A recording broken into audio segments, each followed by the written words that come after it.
ஒரு குட்டி கதை நண்பர்களே. ஒரு கிராமத்தில் ஒரு விவசாயி பண்ணையில் ஒரு ஆடு வாழ்ந்து வந்துச்சான். அதுக்கு 3 குட்டிங்க இருக்குதாம். அந்த 3 குட்டிங்களை நினச்சி தினமும் கவலைப்படுறது தான் இதுக்கு வேலையாம்.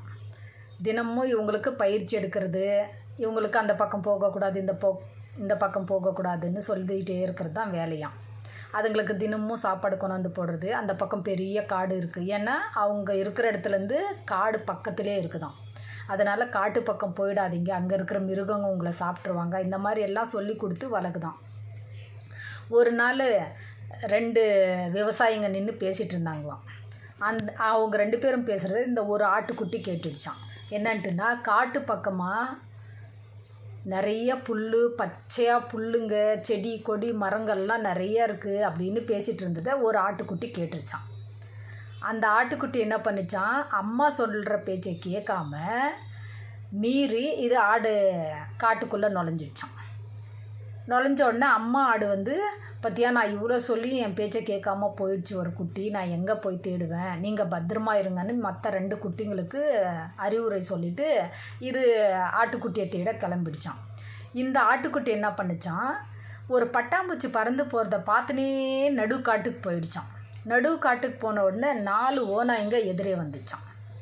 4 ஓநாய்ங்களை பார்த்து இது ரொம்பவே பயந்துடுச்சான். பயந்துட்டு ஒரு ஓநாய் சொல்லுதான், ஆஹா இன்றைக்கி நல்ல சாப்பாடு, அருமையான சாப்பாடு இன்றைக்கி அப்படின்னு சொல்லுதான். இன்னொரு ஓநாய் சொல்லுதான், எனக்கு பிறந்த நாள் நேற்றோடு முடிஞ்சிடுச்சின்னு நினச்சேன், நேற்று முடியல, இன்றைக்கி ஆரம்பமாகுது, வச்சு சாப்பிடலாம் நல்லா இந்த ஆட்டுக்குட்டியை அப்படின்னு இன்னொரு ஓநாய் சொல்லுதான். இதே மாதிரி ஆளுக்கு ஒருத்தராக பேசிகிட்ருக்காங்களாம் இந்த 4 ஓநாயும். இந்த ஆட்டுக்குட்டிக்கு ரொம்பவும் பயம் வந்துடுச்சான். அந்த நேரம் பார்த்தா அவங்க அம்மா சரியான நேரத்தில் அங்கே வந்துடுச்சான். ஓநாய்ங்களா, உங்களுக்கு எப்போ பார்த்தாலும் ஆட்டுக்குட்டியை பிடிச்சி சாப்பிட்றதுக்கு தான் தைரியம், உங்களுக்கு காட்டு ராஜா சிங்கத்தை பிடிச்சி சாப்பிடுங்க போய், அப்போ தான் உங்களுக்கு தைரியமான ஆளுங்க நீங்கன்னு நாங்கள் எல்லாம் நம்புகிறோம் அப்படின்னு இந்த ஆடு வந்து சொல்லிச்சான். என்ன சொல்கிற ஆடே, நாங்கள் என்ன பயந்தாங்கோலிங்களா, நாங்கள் நினச்சா இது காட்டு ராஜாவையும் பிடிக்க முடியும், எங்களால் முடியும், இந்த காட்டுக்கே ராஜா ஆகவும் முடியும், காட்டு ராஜாவை சாப்பிட்டுட்டு இந்த காட்டுக்கே நாங்கள் ராஜா ஆகவும் முடியும் அப்படின்னு இந்த ஓநாய்ங்க ஆடுகிட்ட சொல்லிச்சான்.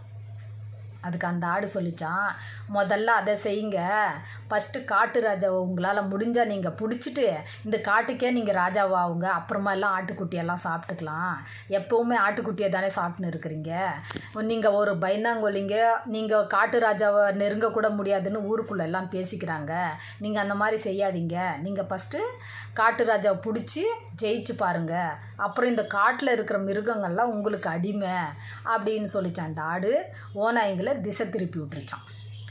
ஓநாய்ங்க சரி அப்படியே ஆகட்டும், நாங்கள் முதல்ல போய் காட்டு ராஜாவை பிடிச்சிட்டு அப்புறம் பேசிக்கிறோன்னு சொல்லிட்டு 4 ஓநாய்ங்களும் சொல்லிவிட்டு சிரிச்சுக்கிட்டே கிளம்பிட்டாங்களாம். இந்த ஆடு தப்பிச்சுது போனதே போதும்டா சாமின்ட்டு இந்த ஆட்டுக்குட்டியை கூப்பிட்டு தப்பிச்சு ஓடுதான், மூச்சு வாங்க ஓடுதான் அந்த ஆடு குட்டியை கூப்பிட்டுட்டு. போக போக ரொம்ப டயர்டாகிடுச்சான். கொஞ்சம் மெதுவாக ஓட பார்த்து எதிரே சிங்கம் வந்துடுச்சான். சிங்கம் வந்த உடனே என்ன சொல்லிச்சான், இந்த ஆடு பார்த்து, சிங்கம் ஏன் எங்கே எதிரே வர அப்படின்னு கேட்டுச்சான். நான் உங்களை சாப்பிட தான், நீதானே அந்த ஓநாய்ங்களை 4 பேர் என்கிட்ட அனுப்பிச்சி வச்சது நீதானே அப்படின்னு சிங்கம் சொல்லிச்சான். அதுக்கு இந்த ஆடு சொல்லிச்சான், சரி அதை விடுங்க, சிங்கராணி எப்படி இருக்காங்க, நல்லா இருக்காங்களா அப்படின்னு கேட்டுச்சான். அதை பற்றி நீ ஏன் கேட்குற, சிங்கராணியை கேட்குறதுக்கு சிங்கராணிக்கும் உனக்கும் என்ன பழக்கம் அப்படின்னு கேட்டுச்சான்.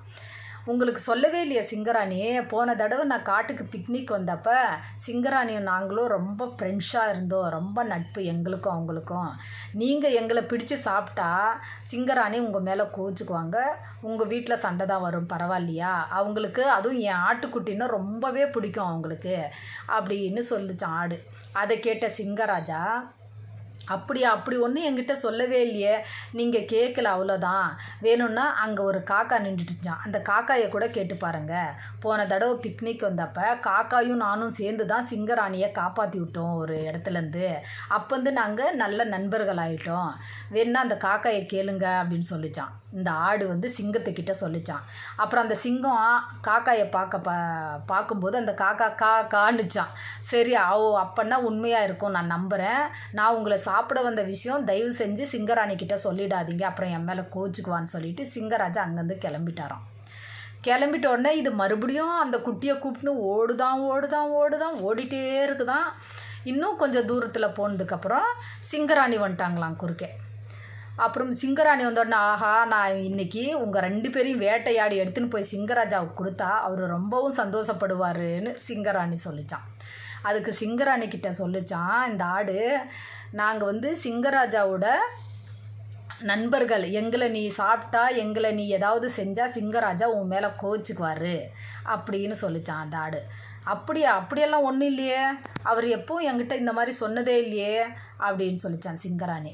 நீங்கள் வேணும்னா கேட்டு பாருங்க, போன தடவை நான் வரும்போது சிங்கராஜா ஒரு புதருக்குள்ளே உளுந்து மாட்டிக்கிட்டு இருந்தார். அப்போ நானும் இதோ வேணா அங்கே முயல் இருக்குது, முயலை கேட்டு பாருங்கள், நானும் முயல் தான் காப்பாற்றணும், அப்போலேருந்து நாங்கள் நல்ல நண்பர்கள் அப்படின்னு சொல்லிச்சான். இந்த ஆடு சிங்கராணி கிட்ட சொல்லிச்சான்.